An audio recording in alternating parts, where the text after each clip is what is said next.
Bom, Otávio, eu vou deixar você se auto-apresentar, porque para mim é muito difícil te apresentar, né? É muita atribuição que você tem, né? Você ainda é presidente da CEUA, da Fiocruz. Ainda sou. Quer dizer, eu sou biólogo, né? Fiz mestrado e doutorado lá na própria Fundação Oswaldo Cruz, tanto mestrado como doutorado no tema de métodos alternativos.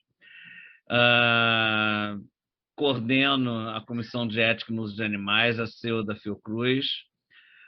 Sou membro da Câmara Técnica de Cosméticos da Anvisa. Sou membro do CONSEA, representando a Sociedade Brasileira em Ciências de Animais Laboratórios, SBCAL.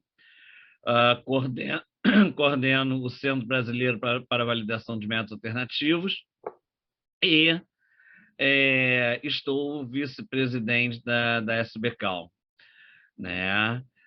Minha área de atuação sempre foi controle de qualidade toxicológico de medicamentos tópicos, injetáveis, soros e vacinas, né? Dispositivos médicos, cosméticos e produtos de limpeza, e sempre trabalhando, sempre pesquisando, tendo como linha de pesquisa principal o método alternativo ao uso de animais, principalmente a tudo aquilo que eu usava animal. Eu fazia um método, eu e a equipe, né, fazíamos método alternativo para deixar de usar o animal que a gente usava. Beleza. Bom, já que a gente tocou em método alternativo, eu vou começar perguntando para você algumas coisas sobre a resolução 53, né? Ela foi lançada agora há pouco tempo, né? Com base na legislação que determina uma reestruturação das leis, das normas infra, né? No caso, resolução, portaria, tudo mais, está fazendo com que o CONSEA reedite várias resoluções, né? E essa 53 ela veio reeditando, né, uma resolução que complementava a DBCA, e eu acho assim, ela é meio que um reforço ao parágrafo 3º do artigo 14 da lei 11.794, né, da Lei Arouca, justamente reforçando a filmagem, a gravação de práticas, né, usando animais na área de ensino, né? Explica para a gente um pouquinho mais sobre isso. Na verdade, a, a, já a primeira vez que se falou alguma coisa em termos de ensino foi com a Resolução 38, né? E a 53 veio substituir essa 38. E a ideia é que, na verdade, você só pode usar no ensino animal se for para desenvolver habilidades, a destreza do aluno, né? Se for só uma prática demonstrativa, tal, você não pode usar o animal, né? Claro que existem umas exceções. Estou falando assim, você vai levar o aluno ao zoológico para mostrar, né, a diferença entre o camelo e o dromedário, alguma coisa assim. Isso não tem nenhum problema, tá? Porque você não faz nenhuma interferência ao, no animal em si. Entretanto, você não pode, por exemplo, submeter a eutanásia um rato para abrir, único e exclusivamente para mostrar onde fica o coração, o fígado, os órgãos, né? Então, isso, na verdade, preserva o uso benéfico dos animais. Então, sempre que for necessário, você tem que filmar os experimentos, usar vídeos, softwares, manequins, etc. E você pode usar o animal, sim, numa fase mais tardia, vamos dizer assim, do ensino. Então, você já treinou sutura na banana, no feltro, né, manequins próprios para isso e tal. Você já aprendeu como é que você faz uma videolaparoscopia usando equipamento virtual para isso. E aí, quando de repente você chega no último instante lá da disciplina, no último período lá do teu curso, e eu estou falando mais especificamente da área de veterinária, né? Você vai aprender ou vai manipular o animal que precisa ser realmente ser submetido àquele procedimento. Então, é animal que foi atropelado, animal que está com alguma ruptura interna, é um animal que está no hospital veterinário, né? É um animal que precisa ser castrado, por exemplo, né? Então, e sempre no início com orientação do professor, no início assistindo, depois, sei lá, não sei como é que é a ordem que faz, na próxima cirurgia o aluno faz a incisão, aí na outra cirurgia ele acompanha e depois faz a sutura, até que chega num ponto que ele pode realmente operar isso. Seria para adquirir a prática de uma habilidade específica. Exatamente, exatamente. E você tem uma árvore decisória para saber se aquelas tuas aulas contribuem ou não para a destreza do aluno, portanto, se você pode ou não usar o animal, ou melhor, se a tua atividade de ensino está ou não restrita ou proibida, né, no caso, pela RN. Entendi.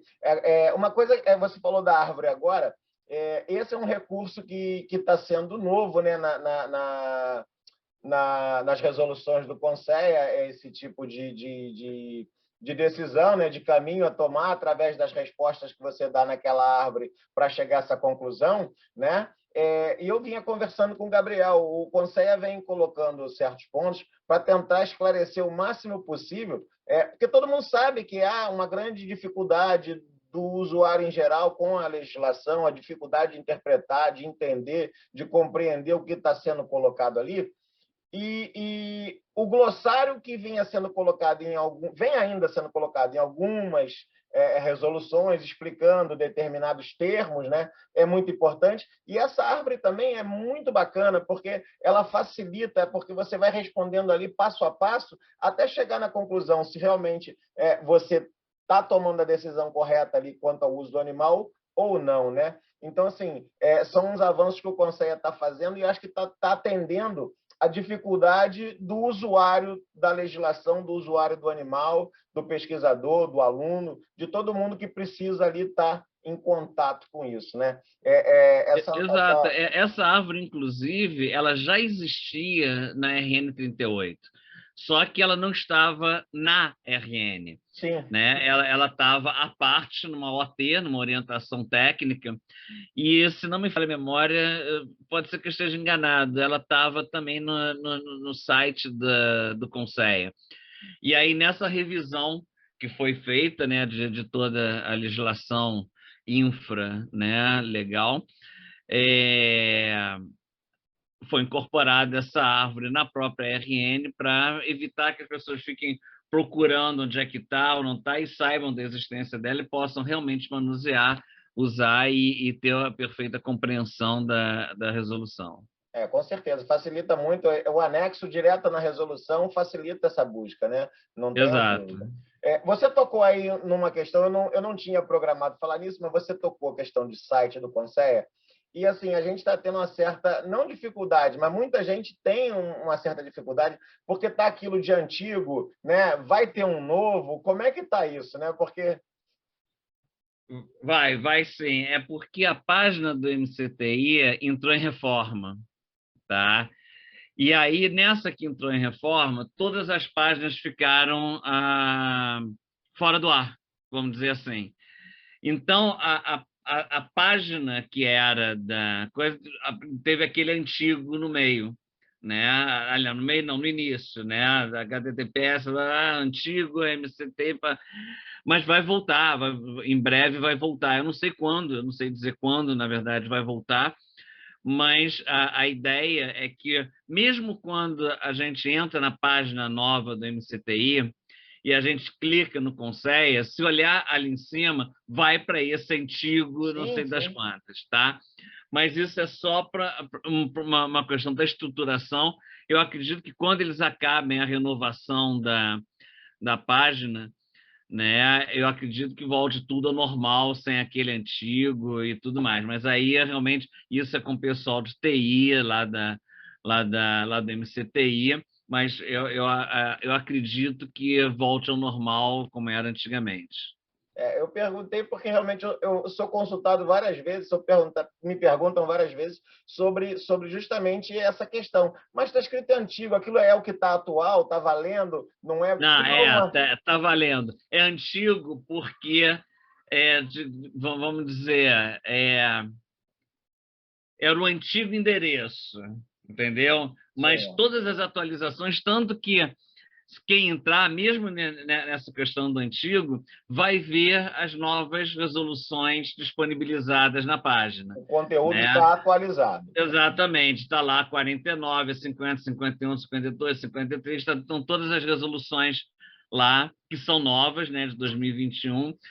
Apenas aí eu não ouso falar, mas eu creio que seja uma forma de quem está organizando deixar aquilo que seja à parte até poder ser juntado ali. Mas aquele antigo não quer dizer que é desatualizado. Não, a página é atualizada naquele próprio endereço, tá? Isso é muito importante. As pessoas que depois vão assistir aí a nossa conversa vão poder se situar melhor. Mas já que você Exato. tocou na 49, vamos conversar um pouquinho da 49, porque Bom, assim, eu já quebrei com o teu roteiro, né? Que você fez o já, mas roteiro, eu fui assim, estava falando, tudo previsto.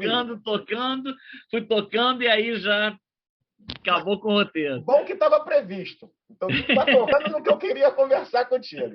Então, o que acontece? A 49 já era um anseio, né? Nós falamos isso lá na minha dissertação, né? Não Isso. tínhamos essa previsão. Existia somente a 39, que era uma tentativa de normatizar só quem trabalhava com invasividade 3 e 4, né? Grau de invasividade 3 e 4 na pesquisa, e gerou uma certa dificuldade de compreensão, porque não normatizar também quem trabalhava com os graus inferiores e tudo mais, e até que ela teve um sobrestamento, né? Ela foi adiada para entrar em vigor, depois foi modificada e agora, por fim, foi revogada a 39 e entrou a 49 definitiva no. Exato. E o que você fala dela assim, com relação a tudo que a gente já tinha falado anteriormente de capacitação profissional? Você acha que ela hoje preenche essa lacuna? Porque assim, ela não fala de um programa específico, ela fala de habilidades específicas que cada pessoa em particular precisa ter para desenvolver aquela atividade que ele está fazendo naquele momento, né? Então não há um Exato. programa como tinha na 39. Eu acho que a 49 ela tem alguns pontos importantes. Eu acho que o primeiro ponto importante é que ah, passou também que, independente do grau de invasividade, você tem que ter um treinamento, né? Eu acho que é o correto, né? Por que você tem treinamento só quando vai fazer uma cirurgia e você não precisa de um treinamento quando vai fazer uma injeção intraperitoneal, né? Uma injeção intraperitoneal, você pode pegar alça intestinal, você pode é, com essa espetada na alça intestinal, você pode causar uma infecção no animal, você pode jogar a tua substância que está sendo testada ali no intestino e você vai ter um resultado negativo, né? Então, você precisa ter o treinamento independente do grau de invasividade. E até porque, desculpa, até porque é, tem que fazer parte do treinamento, pelo menos deve fazer parte do treinamento, toda uma noção de ética, toda uma noção de ciência dos animais, de respeito aos animais. Então, isso independe de qual grau de invasividade você está trabalhando. Então, eu acho que esse é o primeiro ponto positivo da RN49. O outro ponto positivo, embora não esteja muito claro ali, pelo menos eu acho que talvez as pessoas não consigam perceber isso, é que ele abre para que outras pessoas façam procedimentos que antes eram de exclusividade do médico veterinário, tá? Ou seja, na verdade, ele distingue ou separa um procedimento experimental de um procedimento clínico. E eu acho que isso é uma coisa importante. Com certeza. Né? Até porque a própria faculdade, a própria graduação de medicina veterinária não tinha, até há pouco tempo, como não tem, excetuando-se algumas faculdades, a cadeira de animais de laboratório. Né? Então, por que só um médico veterinário poderia fazer, sei lá, uma esplenectomia no rato, por exemplo? Tudo bem, ele domina a técnica cirúrgica, mas muitas vezes ele não tem aquela habilidade. Né? E ao passo que, às vezes, uma outra pessoa de uma outra profissão já faz isso há tanto tempo, né, que tinha muito mais habilidade do que o médico veterinário. Então, acabou-se por separar essa questão. Agora, óbvio, né, um biólogo, um psicólogo, um biomédico, um médico e tal, ele não pode simplesmente sair fazendo uma cirurgia no animal. Ele tem que ter um treinamento por um médico veterinário, né, que vai falar sobre os procedimentos, os cuidados pré, trans e pós-cirúrgico, né, vai dar noções de anestesia, noções da própria técnica. Né? Você tem técnicas de sutura diferentes. Tal. Então, a pessoa precisa ter esse treinamento e ser supervisionada, né? Ou seja, a responsabilidade vai ser sempre do médico veterinário. Não estou dizendo com isso, já vou emendar uma outra coisa, que o RT, o responsável técnico, tenha que ser o responsável pelo treinamento, ou tenha que ser o responsável por acompanhar alguma coisa. Nada a ver. Você pode ter uma equipe, né, composta, por exemplo, de 3 biólogos, 2 farmacêuticos, 1 químico, 2 veterinários. E esses veterinários da tua equipe podem te treinar e te dar esse certificado de treinamento. Né? Então, acho que esse foi um grande ganho, até porque as instituições não têm veterinários suficientes para que eles façam todos os procedimentos, não têm veterinários suficientes para acompanhar todos os procedimentos. Né? Então, esse foi um outro ponto positivo, né? Que abriu essa distinção entre o que é um procedimento clínico e o que é um procedimento experimental. Né? Então, eu acho que são os 2 pontos importantes dessa RN. E outro ponto, né, também é que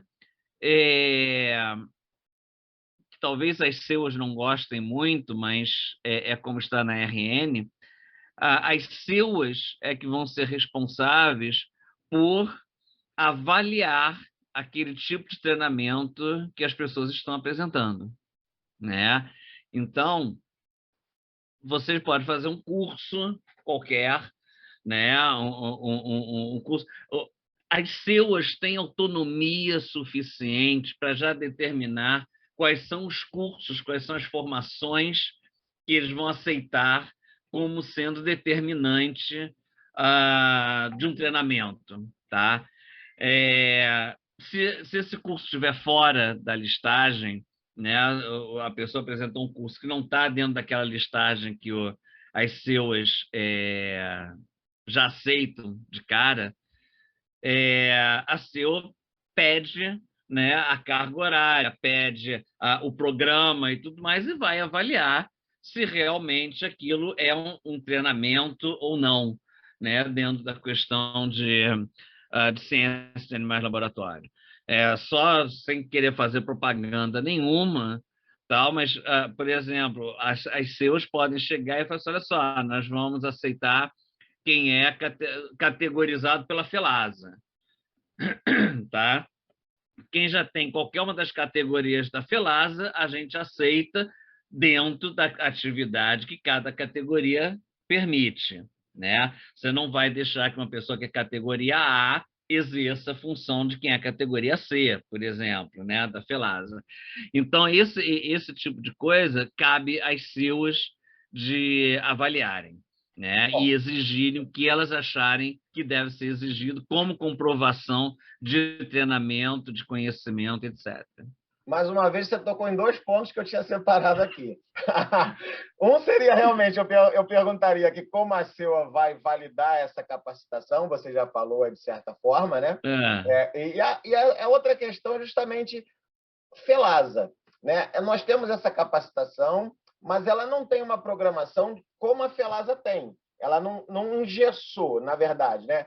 Porque a FELASA tem um programa que cada categoria tem que seguir para poder estar capacitado, habilitado, certificado para poder exercer aquela função. A exato. nossa resolução não tem isso, não engessou, ela ficou mais livre com relação a isso.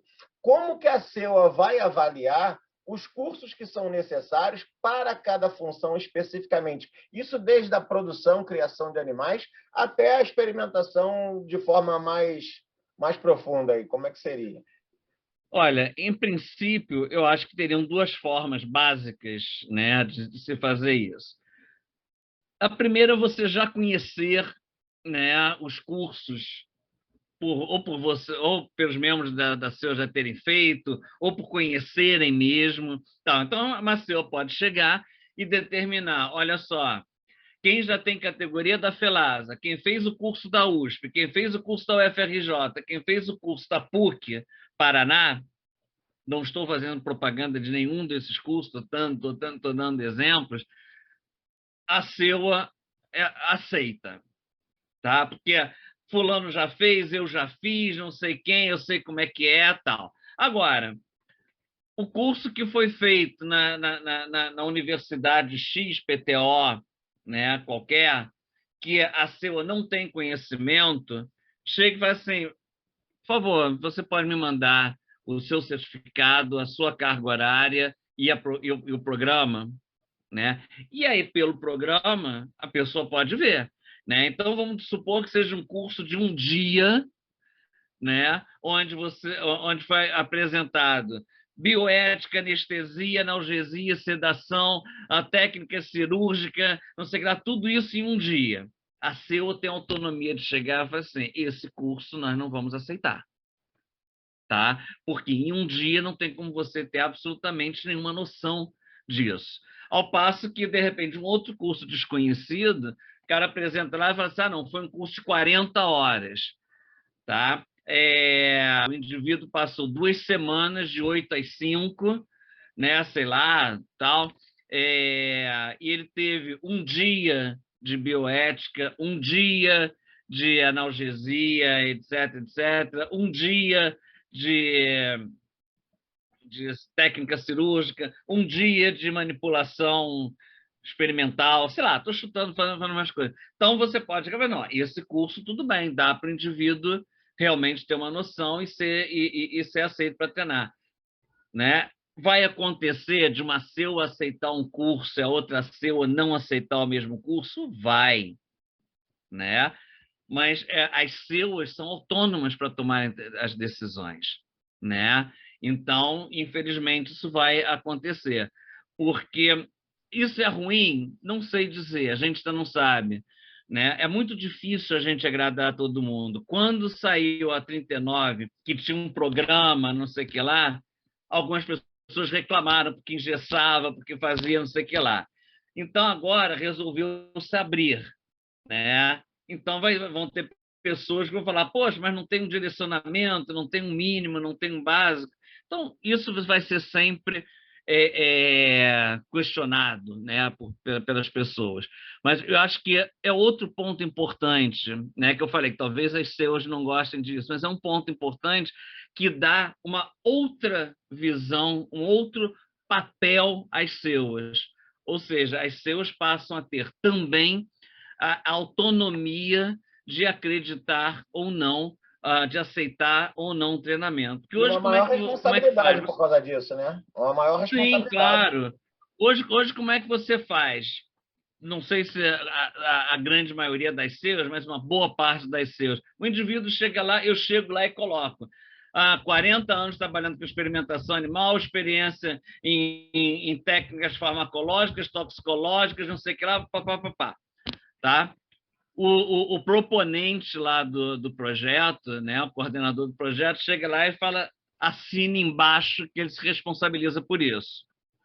A SEOA acredita e deixa aquele sujeito, aquela pessoa, trabalhar naquela atividade que ela diz que pode trabalhar, né? Então, agora, quer dizer, de uma certa forma, isso era prerrogativa da SEUA, de aceitar ou não. Agora, pelo menos, a SEUA vai ter um respaldo técnico, né? Através de um programa, através de um certificado, onde ela vai poder chegar e falar assim, aqui tem elementos, este curso, este treinamento, teve elemento suficiente para a gente permitir licenciar que essa pessoa trabalhe nessa atividade, né? E que também não precisa ser um curso, né? Vamos supor que eu faça uma técnica, eu apresente um projeto onde eu sou membro da equipe e eu vou fazer a esplenectomia lá do animal, do rato, uma esplenectomia experimental. Como é que essas pessoas vão saber se eu sei realmente a técnica cirúrgica ou não? Eu tenho que ter passado por um treinamento por um médico veterinário, né? E esse médico veterinário vai dar uma declaração de que ele me treinou em técnica cirúrgica, procedimentos pré-trans e pós cirúrgicos, em sutura, não sei o que lá, papá, e vai apresentar, e aí eu vou apresentar isto para a SEUA. A SEUA vai chegar e vai olhar, não, realmente, aqui consta todos os passos necessários para ele realmente poder fazer um procedimento cirúrgico experimental. Entende? Então, é mais ou menos assim que a coisa vai funcionar. Bom, e agora é para tentar um spoiler também, né? Que assim, eu já ouvi dizer, né, que a SBCal está preparando um curso que vai ser, né, para atender essa exigência. Conta para gente aí como é que vai ser isso de antemão aí. É spoiler, né? A SPCal está preparando esses cursos. A gente já tem preparado o programa. Muito provavelmente o primeiro curso será um curso de formação de membros de SEUA, tá? Então a gente já tem a programação feita. Então esse curso vai ter todos os aspectos legais relacionados à SEUA, desde como você forma uma SEUA até como você faz o monitoramento pós-licenciamento, tá? Passando por como você interpreta um protocolo, como que você preenche o protocolo, como que você avalia o protocolo, qual é a legislação que você tem que saber, procurar, tal. Então, vai ser um curso para formação de membros de SEUA.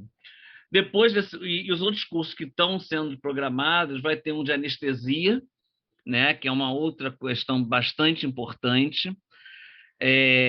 As pessoas... É muito complicado, né, a anestesia, e a gente sabe que tem pessoas que não sabem distinguir anestesia de analgesia, de sedação, tal, né? Então, uma ideia de realmente de mostrar em qual circunstância se faz um tipo de anestesia, outro, quando você usa anestésico local, quando você usa um dissociativo, quando você usa um analgésico opioide, tá? Essas coisas todas.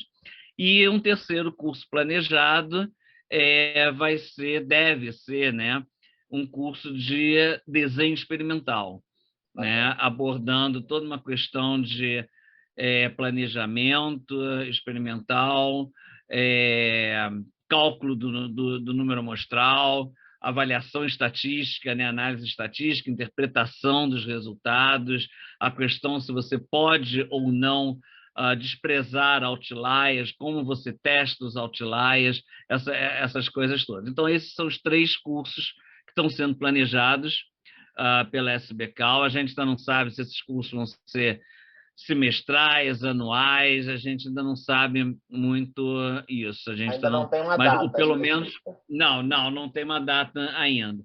Na verdade, semana que vem a gente já deve fazer uma primeira reunião para já aparar as arestas do curso de formação de membros de CEUs. Tá? E aí, tão logo a gente apare essas arestas, que é só ver, checar a sequência e tal, e ver quem a gente vai chamar para cada um dos temas, né? A gente já deve fazer os convites, preparar e fazer botar na rua esse curso. Para a gente finalizar aqui com a capacitação profissional, essa resolução ela foi curiosa quanto à entrada em vigor, né? A revogação foi imediata da 39, da 43, da 47, mas ela só entra em vigor em 31 de maio de 2023. Nós temos um prazo muito longo que é para essa capacitação das pessoas. Isso na verdade, é uma recomendação da... Existe uma lei, não sei o número dela, mas que ela exige, né, que você tenha, no mínimo, um prazo de uma semana, sempre entre em vigor no primeiro dia do mês, ou no primeiro dia útil de cada mês, não sei, para cada situação tem um prazo. Nós demos esse prazo justamente para que desse tempo das pessoas se capacitarem, né? A gente não podia dar um prazo de um mês, porque a gente iria inviabilizar a questão, né, das pessoas terem equipe para trabalhar, né? E o que iria acontecer com isso? Iria acontecer como já acontece, né? O proponente, o coordenador do projeto dá o atestado lá de que a pessoa é capacitada, pronto, acabou, e a gente acredita naquilo, né? Muitas vezes o próprio coordenador do projeto coloca que o indivíduo foi capacitado por ele próprio, né? Acontece, claro que acontece, não estou dizendo que isso seja mentira, não, mas isso iria ter uma chuva de declarações desse tipo. Então a gente resolveu ser mais realista, né? E dar realmente um prazo aí de 2 anos, né? Para que as pessoas se capacitem, procurem aonde se capacitar, as instituições ou as próprias CEUs desenvolvam seus cursos, e realmente ter um tempo para as pessoas se capacitarem. Então, por isso que aconteceu esse tempo. E a gente achou por bem revogar imediatamente a outra, porque aí, sabe, a outra, a 39 já não fazia mais sentido, né? Então, você fica... É como qualquer resolução que é nova, que seja, por exemplo, a de métodos alternativos, né? Dá 5 anos para que os laboratórios, as instituições se organizem e implantem aquele método. Por que 5 anos? As pessoas talvez precisem comprar equipamento, fazer treinamento, etc. Então, precisa de um tempo mais elástico. E dentro dessa mesma filosofia, a gente deu um prazo de 2 anos para que as pessoas para que as instituições montem seus cursos, para que as pessoas procurem cursos de outras instituições e possam realmente fazer uma capacitação adequada e não uma coisa corrida.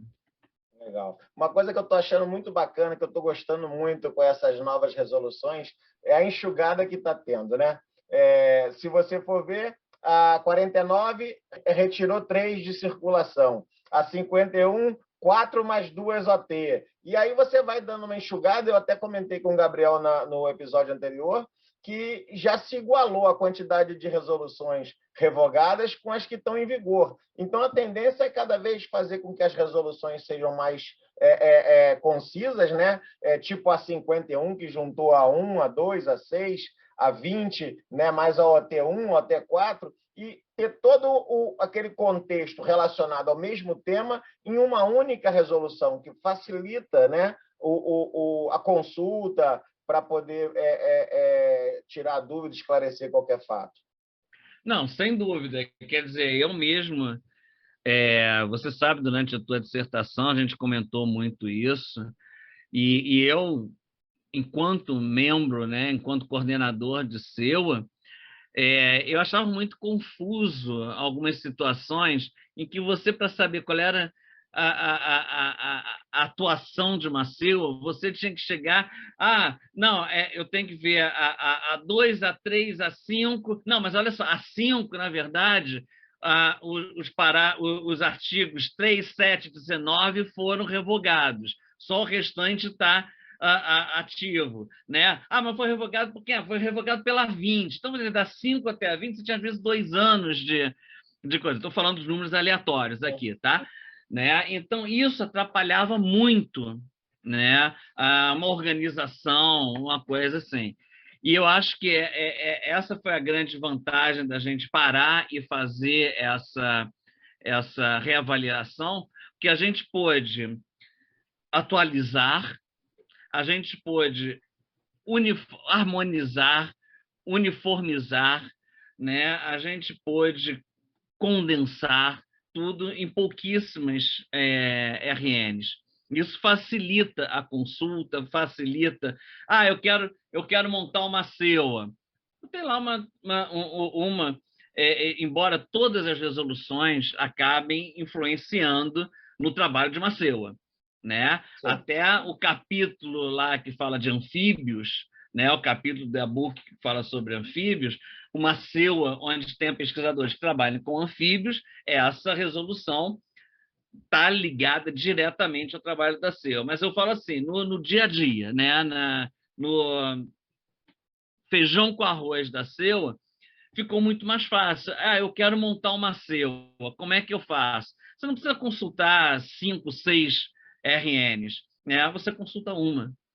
E ali tem tudo, e aí depois dali você vai abrindo seus braços para as outras resoluções que são de interesse. Então, acho que ficou muito mais fácil para se manejar, para a gente se achar no meio da legislação. Bom, já que a gente está falando de SEUA, deixa eu te fazer uma pergunta, porque na minha leitura da RN 51, né, que justamente agregou todas essas que nós falamos anteriormente aqui, a 1, a 2, a 6, a 20, né, e mais 2 OTs, me chamou muita atenção, e eu não lembro disso a ver nessas resoluções, eu posso até estar enganado, mas assim, se deixou bem claro, né, no artigo 3º, item 4, né, a preocupação com que seria necessário a instituição prover para que a SEUA pudesse ser estabelecida, né? A estrutura física, equipamento, recurso humano, sistema automatizado para monitorar o número de animais,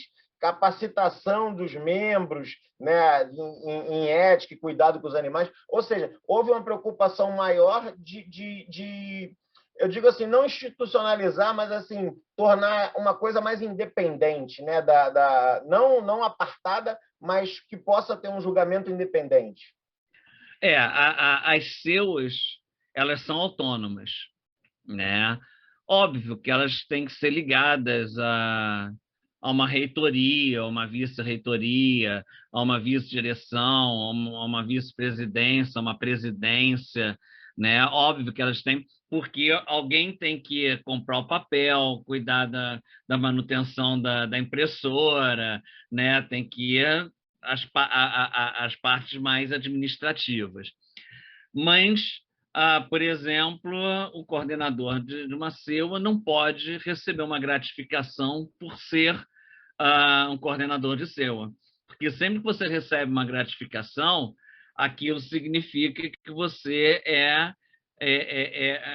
uma pessoa de confiança daquela pessoa que está acima, né? Se você é uma pessoa de confiança, você, teoricamente, não necessariamente, mas você corre o risco de estar subordinada àquela pessoa, consequentemente, fazer o que aquela pessoa determina, né? E as CEUs têm que ser independentes.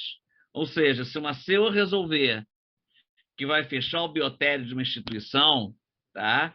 Não tem presidente, não tem diretor, não tem ninguém que chegue e fale: vocês não podem fazer isso, vocês não vão fazer isso. Desde que a CEU esteja calcada na legislação, né, a CEU tem que ter essa autonomia. E eu acho que, quer dizer, eu acho não, é muito clara a diferença entre CEUs, né? A gente não pode comparar uma CEUA de um Estado que seja bem estruturado com um Estado que não é bem estruturado. A CEUA de uma instituição estruturada com uma CEUA de uma instituição não estruturada. Então, eu acho que a ideia que teve de se colocar isso é dar o mínimo de condição para que as CEUAs possam desempenhar o seu papel, né? A CEUA tem que ter uma secretaria, né? Não dá para o coordenador. Dá. Se você recebe 5 protocolos, 5 projetos por ano, né? Óbvio, o coordenador pode arquivar, a outra pessoa lá, né, pode atuar como secretária, mandar e-mail, ficar, essa semana é você que vai olhar o e-mail e tal. Mas uma CEUA de uma instituição grande, né? As pessoas que fazem parte da CEUA, as pessoas que são membros da CEUA, não são exclusivas da CEUA.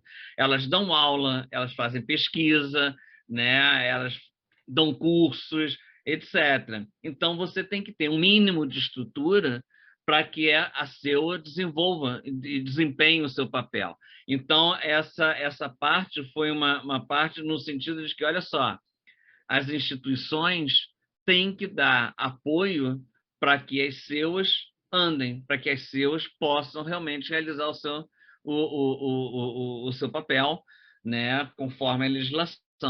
Né? A CEU não pode ter uma bagunça de arquivo, né? Onde é que está? Eu acho que aquele papel está na terceira gaveta. Isso não existe. Você tem que ter uma coisa, tem que ter um arquivo, tem que ter um computador, você tem que ter essas coisas todas. Ainda mais, né? E são outro spoiler, mas é um spoiler que já foi dado na Semana de Ciência e Tecnologia do ano passado, né? Pelo próprio pessoal de TI, lá do MCTI, lá do Conceia. Desculpe. O Conceia, né? O MCTI, a gente vai implementar um sistema tipo a Plataforma Brasil. Sim. Né? Então, todas as CEUAs, todos os pesquisadores vão preencher o mesmo formulário no mesmo sistema e vão direcionar para as suas CEUAs. Né? Nenhuma CEUA vai ver o que é da outra CEUA, nenhum pesquisador vai ver o que é do outro pesquisador. Tá? Tudo é com senha, tudo é extremamente seguro. Tal. Então, as instituições têm que prover as CEUAs de computador, né? Um bom computador, uma boa rede, porque tudo vai ser nessa plataforma. O pesquisador vai preencher o seu projeto, vai encaminhar para a sua CEUA, a CEUA vai receber, dali do computador, o coordenador ou secretário, de acordo com cada CEUA trabalha, vai distribuir para o relator vai avaliar, né, vai colocar o seu parecer ali, e aí vai discutir no plenário e tal, e aí as exigências vão ser encaminhadas ao pesquisador, o pesquisador vai receber, né, um e-mail dizendo que as exigências da CEU já estão disponíveis para ele mudar, o pesquisador vai entrar naquele sistema, o que ele mudar vai ficar destacado ali, que é para, quando for reavaliar se houve cumprimento ou não da exigência, já vai ver o que foi modificado. Né? Então, todas as CEUs vão ter que ter, no mínimo, um computador, uma boa rede, etc. Né? Então, a colocação disso foi uma tentativa de dar um mínimo de condição administrativa para que as CEUs desempenhem o seu papel. Bacana. Também fala lá no artigo 4º dessa mesma resolução sobre uma autorização do Conselho para mais de uma CEUA, né? Porque sempre foi permitido que as instituições tivessem mais de uma CEUA, mas acho que não havia essa exigência de autorização. Olha, se não me engano, tinha sim. Aqui ninguém pedia. Ah, tá. Tá? Eu não estou certo disso. Eu não sei se era uma autorização ou era uma comunicação, ao Conselho. Tanto que, de certa forma, quando vou pegar o exemplo lá da Fiocruz, né? A Fiocruz tem 5 CEUAs, né? Tem a CEUA Fiocruz, a CEUA do IOC, da Fiocruz Bahia, da Fiocruz Pernambuco e da Fiocruz Rondônia. Quando cada uma dessas CEUAs se cadastrava no CIUCA, né, automaticamente entrava com o CNPJ filhote da instituição maior. Tá? Então, de uma certa forma, o Conselho sabia que tinham várias CEUAs, né? Como acontece com a USP, como acontece com outras universidades que têm vários campi, né? Então, de certa forma, o Conselho tinha essa notificação, né? Então, isso, na verdade, só ficou uma coisa assim, mais clara para que as pessoas possam chegar e não ficasse uma coisa muito desordenada, né? Só para que o Conselho realmente saiba que você tem a necessidade de ter várias CEUs. Mas eu, particularmente, eu não acredito que haja ou que venha a haver algum tipo de interferência do Conselho em relação a isso, porque isso é uma questão de organização institucional, né? Se a USP, por exemplo, que tem vários campi, né? Tem lá em Botucatu, Ribeirão Preto, São Paulo, não sei o que lá. Se a USP quiser ter uma única CEUA, que seja tudo concentrado ali, vai ser uma dor de cabeça para ela, mas é um problema administrativo dela, né? Por outro lado, é muito mais fácil quando você separa isso, né? Então, eu não acredito que tem exatamente, não vai ter nenhuma interferência do Conselho em relação a isso, mas o Conselho precisa de alguma forma saber que isso está acontecendo, né? Até para saber porque vou citar de novo o caso da Fiocruz, independente de quem seja, né, de qual Fiocruz seja, a responsável é a presidente da Fiocruz, né? Então, ela é que vai ser a responsável por todas as outras CEUAs, né? Então, é só para evitar algum tipo de não compreensão, né, disso. Bom, para a gente finalizar, eu vou tocar naquele tema sensível. Você já falou um pouco, mas a questão de coordenador de biotério e responsável técnico, né? A gente sabe que isso é um ponto sensível, um ponto que volta e meia vem a discussão, né? Quem não é veterinário, por que não pode ser responsável técnico do biotério, né? Vamos trazer isso para as pessoas poderem ter mais um entendimento dessa questão, porque muitas vezes a gente vê, por que o biólogo não pode ser responsável, o veterinário ser só responsável pelo bem-estar, ou vice-versa, né? Então, assim, são questões que sempre tem uma discussão, sempre tem um questionamento. E isso é uma discussão eterna, inclusive é discussão que vem, que é trazida pelos próprios conselhos, né?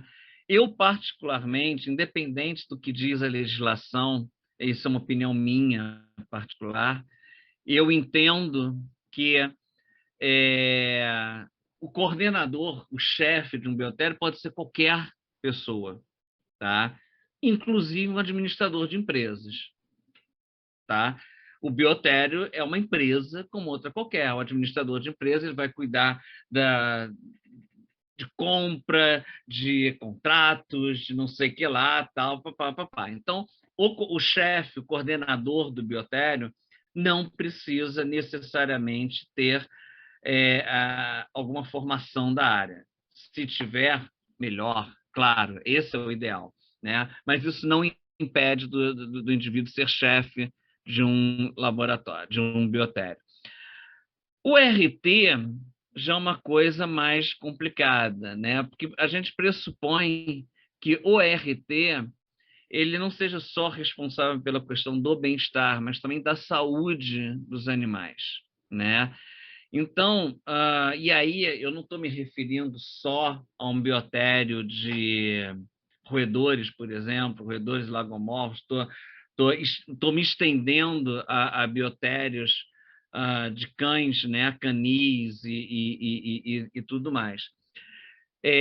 As matrizes, por exemplo, se tiverem que ser tratadas, quem tem que cuidar disso é um médico veterinário, não tem jeito de ser.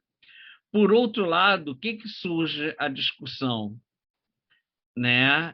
Quem entende mais, por exemplo, de um comportamento de um peixe de aquário, tá? O veterinário ou o biólogo, né? Sabe? Então essa é a discussão que sempre é trazida à tona. A gente pode ter um texto hoje na legislação. Eu não posso garantir que esse texto dure 5 anos, 10 anos ou 6 meses, tá? Porque isso é uma questão dinâmica, e isso vai ser uma discussão sempre eterna em relação a isso, né? Os zootecnistas eles reivindicam o poderem ser RTs também. Então, isso, na verdade, vai ser uma longa discussão. O que diz a legislação hoje pode mudar daqui a 3 meses, daqui a 1 ano, daqui a 5 anos, porque tudo vai depender de um poder de argumentação, né? E eu acho que hoje em dia essas coisas ficam mais complicadas ainda, devido à multidisciplinaridade que a gente vive, né? Eu sempre brinco, né? Quando eu fiz faculdade, meu livro de biologia celular e molecular era um Junqueira e Carneiro que acho que não chegava a 200 páginas, né? Hoje você tem um The Cell, né? E você tem um livro só de mitocôndria, né? De 500 páginas, tal. No meu tempo, você tinha farmacologia, imunologia, toxicologia, tal. Hoje em dia você tem imunotoxicofarmacologia, não sei o que lá, você já junta a imuno com a farmacologia, que aí já são mediadores inflamatórios que são ligados. Então, isso acaba fazendo uma interseção dentro das graduações que acabam conferindo essa confusão e até conferindo esse poder, né, de barganha de cada classe, né? Então, eu acho que, óbvio, a gente tem que seguir o que diz a legislação, né? Mas eu não posso garantir realmente que essa legislação não mude daqui a algum tempo. Ok. Bom, Otávio, eu queria te agradecer a nossa conversa, acho que foi muito proveitosa, né? Falamos de alguns temas bem... Eu queria falar sobre um outro tema. Pois não. Eu não posso deixar os métodos alternativos de fora. Então, verdade. Eu tinha essa última pergunta para você. Tá? Eu não posso deixar os métodos alternativos Então, de fora, afinal de contas, é o carro-chefe. Oi? É o carro-chefe. Pois é, meu carro-chefe, né?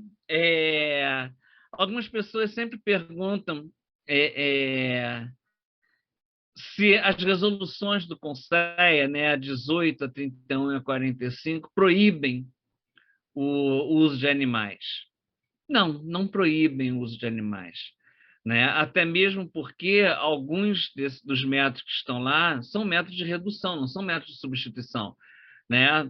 os testes de toxicidade aguda que estão lá usam animais, né? Não são substituição. Se você pegar, por exemplo, o BCOP, né, aquela técnica de permeabilidade e opacidade de córnea bovina, se você lendo o protocolo da OSD, lá diz que quando você não conseguir classificar, porque o BCOP ele classifica o severo e corrosivo ou não irritante. O que está no meio, Não tem você não classificação. classifica, né? Então, se você não conseguir classificar, você usa um outro método alternativo validado. Se não conseguir classificar, usa um outro método alternativo validado. Até que chega um momento, se você não conseguir classificar, né, você usa o animal. Tá? Isso está previsto no próprio protocolo da OSD. Então, não existe uma proibição de uso de animal. O que você não pode fazer olha só, eu vou usar o animal porque eu não tenho equipamento para fazer o método alternativo, não sei fazer o método alternativo, não tenho dinheiro para comprar o reagente para fazer o método alternativo, e isto não é justificativa. A justificativa para você usar o animal tem que ser comprovado, né? Olha só, eu usei este método, não classifiquei, usei este outro método, não classifiquei, usei este método, não classifiquei, só me restou usar o animal. Então, essa é a primeira dúvida que surge. A outra dúvida que as pessoas sempre perguntam parou, não vai ter mais método alternativo? Não, Essa vai era ter uma sim. pergunta que eu tinha aqui. Vai sair uma nova resolução normativa. Não sei dizer quando, tá? Porque tem todo um trâmite de passar pela Conjur, ir para o Diário Oficial, essas coisas todas, né? Mas vai sair uma nova com uma novidade, tá? Até então, as resoluções 18, 31 e 45 são com métodos alternativos aplicados à saúde humana, tá? Essa nova resolução que vai sair tem métodos alternativos aplicados à saúde humana e a sistemas bióticos, ou seja, para uso em ecotoxicologia. Tá? Então, vai ser uma nova abordagem das resoluções do CONSEE, que em breve vai estar disponível. Já que você tocou no método alternativo, uma outra pergunta que eu não tinha previsto fazer, mas vou aproveitar o gancho, tem a ver. Conta para a gente como é que fica a situação do Bracvan com relação a essa nova portaria que reinstituiu o RENAMA por mais 3 anos. Não cita o Bracvan como a anterior citava. Por que não cita o Bracvan como a anterior citava? Bom, a gente teve aquele decreto que a gente chama de revogaço, né? Que acabou com todas as comissões que não eram instituídas por lei. O CONSEA, por exemplo, sobreviveu a isso porque ele foi instituído por uma lei. A RENAMA não tinha sido instituída por uma lei, tá? E essa lei que acabou com essas comissões, que instituiu isso, né, que a gente chama de revogaço, ela diz que qualquer comissão que seja composta por mais de 7 elementos tem que sair por lei, tá? E a gente sabe que você fazer uma lei é complicado, né?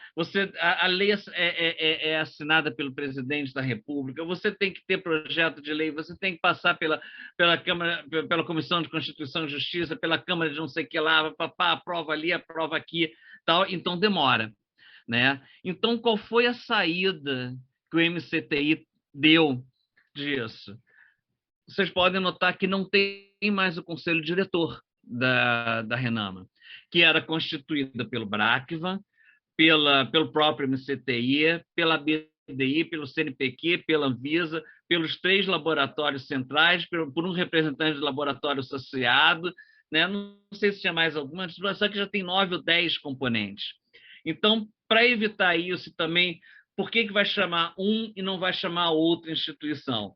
Então, a decisão do MCTI foi reeditar a portaria de criação da Renamo, e vocês podem ver que a primeira portaria foi de criação, a segunda foi de renovação, essa terceira é de criação de novo, tá? E aí a saída foi, mantém só os 3 laboratórios centrais e tem um parágrafo lá, e tem um artigo lá que diz, havendo alguma coisa assim, né? Havendo a necessidade, entidades com expertise em determinados assuntos poderão ser convocados para as reuniões.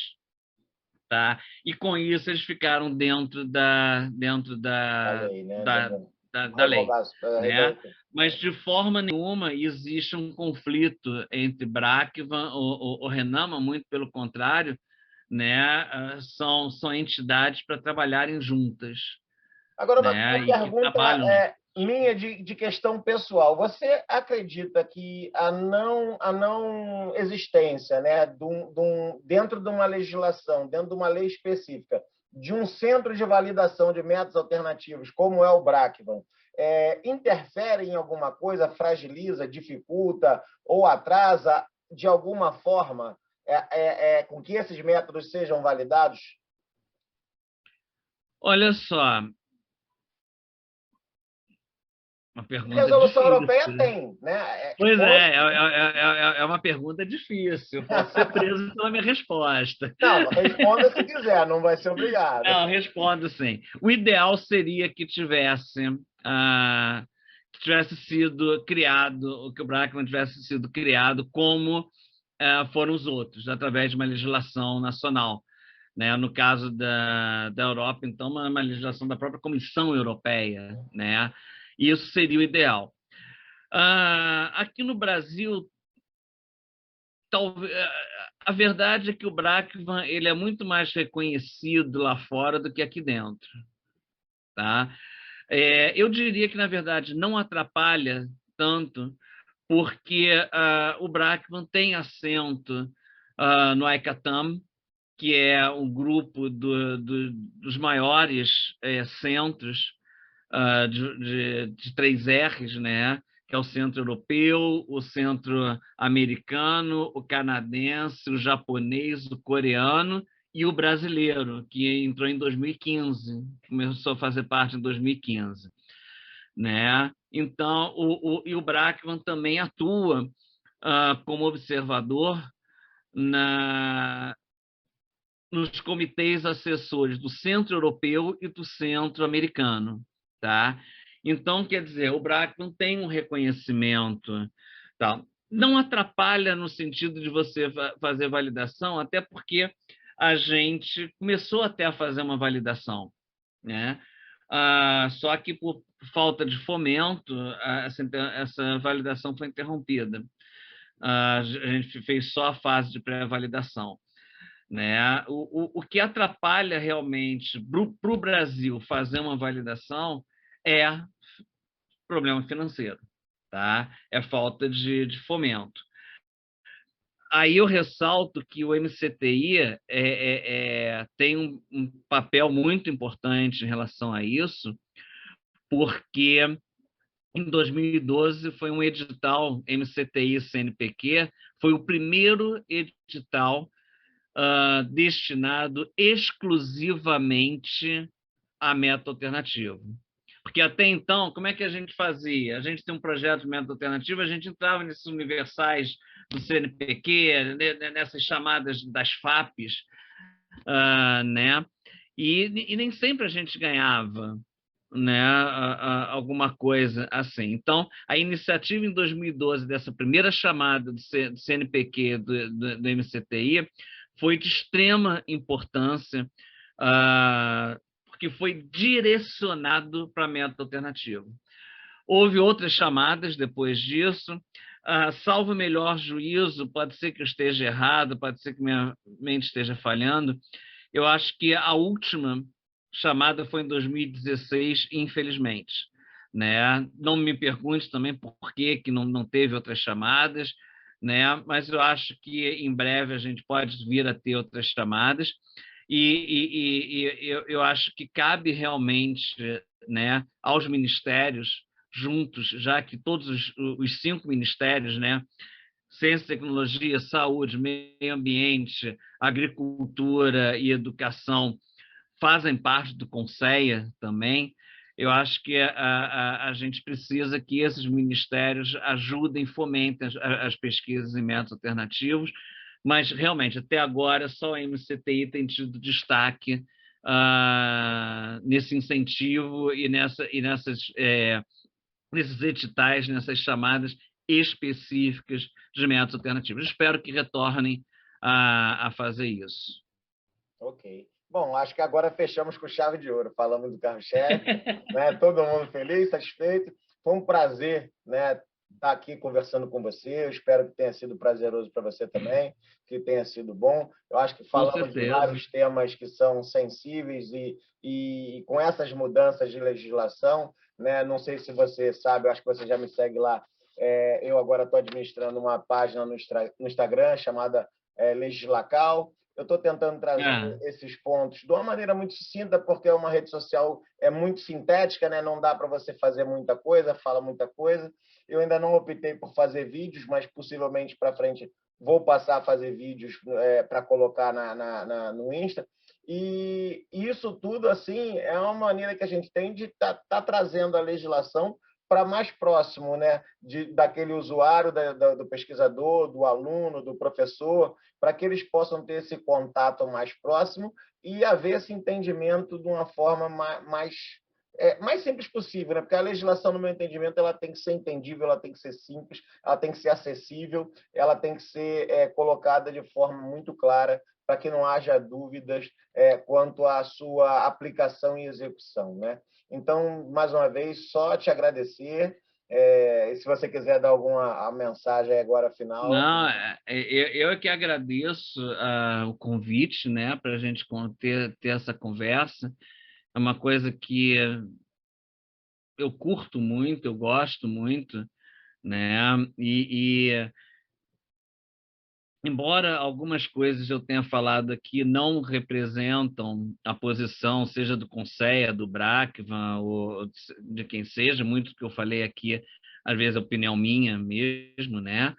Mas eu concordo com você, eu acho que a gente tem que ter uma legislação enxuta, fácil, amigável, né? Eu acho que essa iniciativa é extremamente louvável, né? Eu agradeço o convite, a oportunidade de estar discutindo esses assuntos, né? Que são assuntos que as pessoas têm muita dúvida mesmo, né?